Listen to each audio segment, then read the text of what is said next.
यहां से 1.5 घंटे में आप वाराणसी पहुंच सकते हैं, यहां से 1 घंटे में आप गोरखपुर पहुंच सकते हैं। यह है इंफ्रास्ट्रक्चर।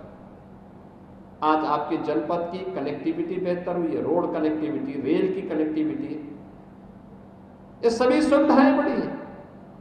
पहले गरीबों के लिए आने वाली सुविधा कुछ चंद लोग डकार जाते थे, आज वो सुविधा उन गरीबों तक पहुंचाने का काम हो रहा है। कोई सोचता था गरीब के घर में भी उज्ज्वला योजना के घर में भी सिलेंडर चलेगा, आज साकार हुआ। कोई सोचता था यही प्रदेश है, आज से 9 वर्ष पहले तक लोग भूखों मरते थे, भूख से मरने वालों की संख्या होती थी। आज 16 करोड़ लोग शासन की योजना का लाभ प्राप्त कर रहे हैं, फ्री में राशन की सुविधा का लाभ भी प्राप्त कर रहे हैं।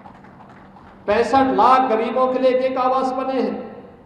1 करोड़ 6 लाख परिवारों को हम 12,000 रुपए सालाना वृद्धावस्था पेंशन, निराश्रित महिला पेंशन और दिव्यांगजन पेंशन उपलब्ध करवा रहे हैं। विकास की योजना का लाभ अनवरत रूप से आगे बढ़ाने का काम हो रहा है। अब इन्वेस्टमेंट हर एक जगह आ रहा है। इन्वेस्टमेंट का मतलब एम्प्लॉयमेंट भी आएगा। अब उत्तर प्रदेश के नौजवान के लिए नौकरी ढूंढने के लिए बाहर जाने की आवश्यकता नहीं, हम प्रदेश सरकार में नौकरी दे रहे हैं। 9 वर्ष में 9 लाख से अधिक नौजवानों को सरकारी नौकरी उपलब्ध करवाई है हमने यूपी में, हर एक स्तर पर दी है। स्पोर्ट्स के लिए सुविधाएं उपलब्ध करवाई है, अच्छे अच्छे संस्थान तैयार हो रहे हैं। और मैं तो देख करके मुझे बहुत अच्छा लगा, मऊ में, ताजोपुर गांव में इस प्रकार का भव्य संस्थान, जहां पब्लिक स्कूल भी हो, जहां हॉस्पिटल भी हो, जहां ITI भी हो, जहां नर्सिंग कॉलेज भी हो, जहां फार्मेसी कॉलेज भी हो, एक कैंपस में, एक इंटीग्रेटेड कैंपस में इतनी सुविधाएं, एक शानदार प्रयास है, अभिनंदनीय प्रयास है।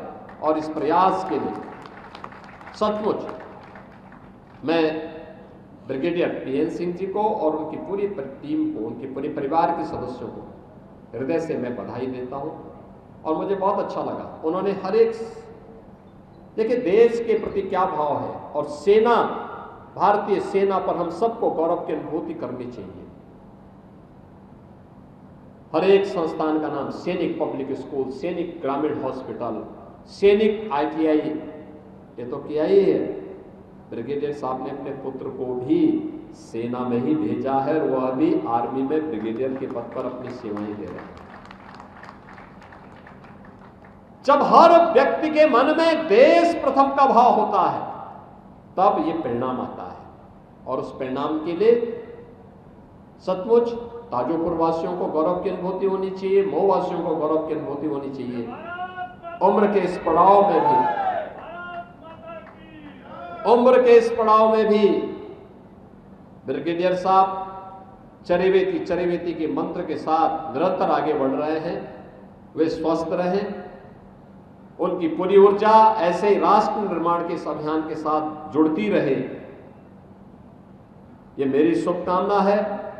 और प्रदेश सरकार की ओर से जिस भी प्रकार के सहयोग की आवश्यकता होगी वे बताएंगे। हम लोग भरपूर सहयोग इस प्रकार के उपक्रम को संचालित करने के लिए उन्हें निरंतर प्रदान करेंगे। इस विश्वास के साथ मैं यहाँ पे सैनिक संस्थान से जुड़े हुए सभी अलग अलग इंस्टीट्यूशंस को, आज हॉस्पिटल का उद्घाटन हुआ है, लेकिन बहुत सारे संस्थान पहले से भी चल रहे हैं, इन सब की मैं हृदय से बधाई देता हूं, अपनी शुभकामनाएं देते हुए अपनी वाणी को विराम देता हूं।